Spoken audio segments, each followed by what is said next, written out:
السلام عليكم ورحمة الله وبركاته. إيه الأخبار يا جماعة؟ عاملين إيه؟ في الفيديو ده معانا خطة يعني جامدة بالمصري، قوية بالعماني، أسطوري بالأردن، خرافية بالفلسطيني، كتير حلوة باللبناني، هايل بالجزائري، باهي بالتونسي، ناري بالليبي، زوين بالزاف بالمغربي. بس يعني مش هتكلم عليها تاني. تعالوا بينا نشوف التكتيك، بس كمل الفيديو للنهاية يعني عشان تستفاد. لايكك كده يا قلب أخوك ويلا بينا. أول حاجة يا صديقي هنغير أسلوب لعب الفريق، هنخليه استحواذ طبعا زي ما احنا متفقين. طيب غيرنا أسلوب لعب الاستحواذ، هنغير في التشكيلة، هنعدلها كده يعني هنسرع الفيديو شوية. وعبال كده ما اظبط تشكيلة وتشوف النهايات، اديني كده لايك او كومنت حلو. اكتب لي انت من اي دولة، عايزين نشوف اكتر دولة بتشاهد فيديوهاتي من وين، من فين، من اين. صحيح نسينا حاجة مهمة، سامحوني سامحوني سامحوني، يعني نسيت ما اقول لكم صلوا على النبي، صلوا على النبي كده يا قلب اخوك. ودي النهايات ودي التشكيلة بتاعتنا، يعني التكتيك الرائع. هنخلي اللاعب ده ارتكاز اللي هو ديكلان رايس. يعني بصوا يعني هي خطة منظمة وشرسة في نفس الوقت، ولاعيبتها يعني جامدة. فانت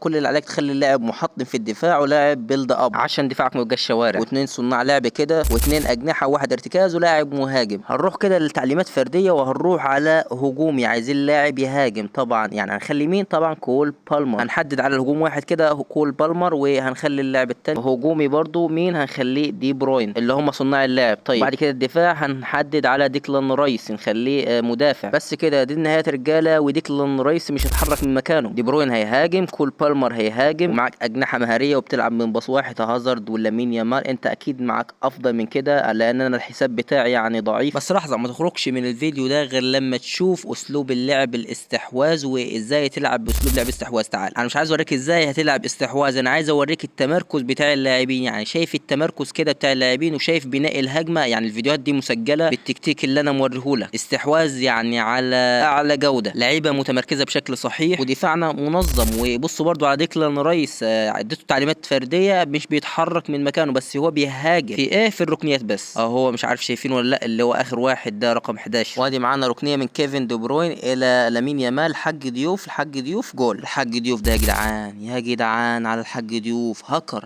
يعني عايز اعمل له فيديو والله. ايه رايكم؟ وبمناسبه صح اعمل له فيديو، بخلي المتابعين اللي داخلين اللي منضمين يعني لجروب الواتس اللي عندي يكتبوا له عناوين فيديوهات وبعملها. وان شاء الله في المستقبل هيتطور الجروب ويكبر وننزل تسريبات ومسابقات وكل حاجه. فهسيب لك رابط الجروب في الوصف او في اول تعليق مثبت، روح انضم ليه وتعالى معانا على المتعه. الحاج ضيوف يعني نازل سلخ في اللاعبين وفي المدافعين وفي الحراس بالذات. طيب يا جماعه الخير، وده كان فيديو النهارده. انا مسجل الفيديو ده والنهارده 17 ابريل، فانا مش عارف هينزل لك امتى، بس على حسب ما تشوف الفيديو. عايز منك دعوه حلوه كده عشان الامتحانات، ودعم كده عشان ممكن اغيب عنكم الفتره دي عشان خاطر الامتحانات برضو. فعايز منكم دعم على القناه، مش عايز القناه تتردم يعني. وبس كده يا جماعه الخير، اتمنى يكون استفدتوا من الفيديو، استفدتوا ولو حاجه بسيطه بس. لايك كده وكومنت حلو منك، واذكر الله. اشوفكم على خير، سلام.